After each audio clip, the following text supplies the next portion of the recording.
Du skal have et pistolgreb, men jeg er i tvivl om, hvilken model du skal have. Prøv at smage her.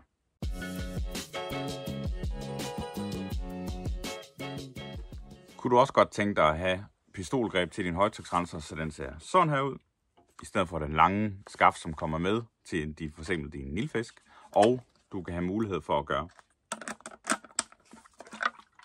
sådan her. Så skal du have der pistolgreb. Hos Carfreak der lagerfører jeg 3 styks forskellige. Jeg fører MJJC's model, som I kan se her. Messing indmad. Kom med swivel hernede i bunden. Den har selvfølgelig også, når du ikke skal bruge den, så vil det komme til at sprøjte til hovedet. Derudover så har vi MTM SG28'eren. Hvis du ser den i modsætning til MJJC, så mangler der godt nok lige en top på den her, men den er en lille smule mindre. Den er også lettere. Stadigvæk med messing indeni og swivel nede i bunden. Sidst, men ikke mindst, SGS 35'eren fra MTM. Samme størrelse som den anden MTM-model. Swivel nede i bunden. Har stadigvæk låsemekanismen, så du ikke sprøjter dig selv i hovedet, når du ikke skal bruge den. Den er bare i gennemgående rustfri stål. Skal du over i en MJJC pistolgreb, så kommer den sådan her, direkte fra pakken. Faktisk så vælger du en MJJC pistolgreb hos mig.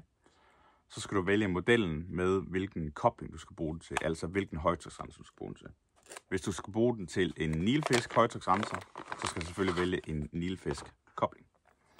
Koblingen fra MJJC ser sådan her ud. Meget simpelt. Der er sådan en krave, som du trækker tilbage og indsætter slangen ind i. Trækker tilbage, sætter slangen ind, slipper den igen. Og så skulle den gerne sidde fast. Den kommer med O-ring herinde i bunden, så ingen grund til at bruge pakketape. Du tager den simpelthen bare, skruer den på sådan her.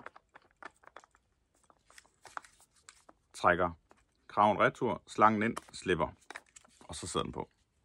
Her i enden, der kan du så sætte alle de der forskellige dyser på. 0 graders, 15 graders, 25 og 40. Hvis du tager MTM-modellerne, så er det lidt mere indviklet, og der er rigtig mange af jer, der har spurgt, hvordan skal jeg koble den her sammen med min højtryksrenser, og det giver dig lige et lille kursus i her. Når du køber en MTM pistolgreb, så kommer den sådan her. Det vil sige, der er ingenting herinde i bunden, andet end der er en kobling. Og den er klar til en kobling videre herfra. Der skal du starte med, når du skal have koblet din højtryksrenser til den. Så starter vi altid med, at vi skal have en 3/8 stiknippel. Det er sådan en her. Og den ligner meget til forveksling en 1/4 stiknippel. Den er bare større. Simpelthen større vandflow igennem den her lille en. Så den starter vi med. Selvfølgelig putte noget pakketape på. Jeg kan anbefale PTFE-tape. Eller har vi også noget mere kraftigt noget, som er noget creme, du egentlig smører på. Når den først sidder der, så sidder der. Og den bliver ved med at sidde der. Så det er lidt mere en langtidsholdbar løsning, hvor tapen er det hvide tape, du bare ruller rundt om med gevindet og så sætter på. Så du skruer simpelthen bare den her helt i bund. Nu gør jeg det lige for demonstrationens skyld. Bare lige med fingrene, så den kommer ikke lige helt så langt ind. Nu sidder den her ene på og er klar. Det du så gør,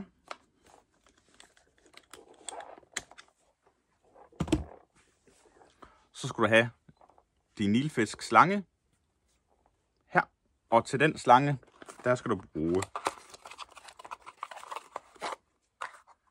en kobling som den her. Det her er en M22 kobling til nilfisken. Derudover så skal du bruge en M22 til 3/8 Quick Connects. Det er sådan her.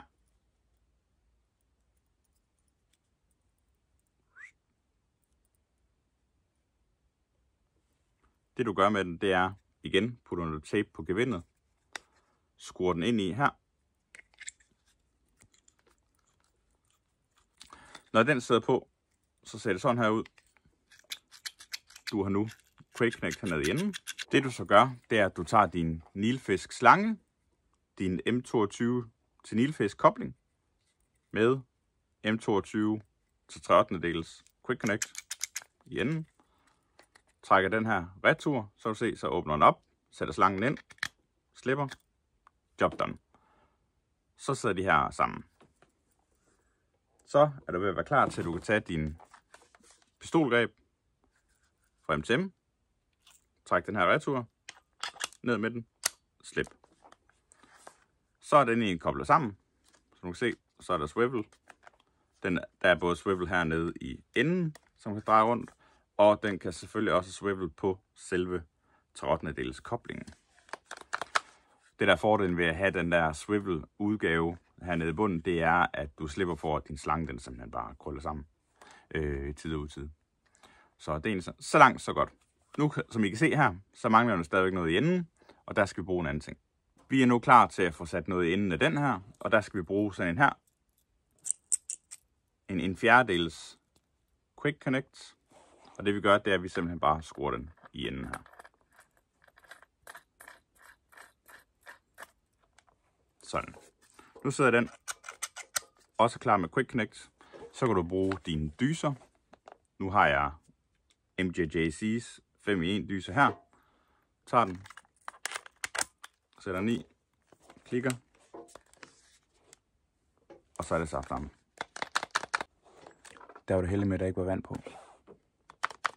Du kan derudover også koble din Quick Connect skumlanser til. Jeg sætter den ind, klik, og så kører den.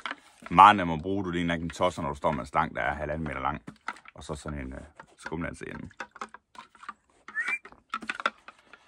Jeg håber, du blev klogere på, hvilken pistolgreb du skal have, og selvfølgelig, hvilke koblinger du skal bruge. Og har du nu spørgsmål til, hvilken kobling du skal bruge til lige præcis din højtryksrenser, så giv mig et kald 22 46 00 70, og ellers send mig en mail på jens@carfreak.dk. Spørg, hvilke koblinger skal jeg bruge til min højtryksrenser, og så hjælper jeg selvfølgelig gerne.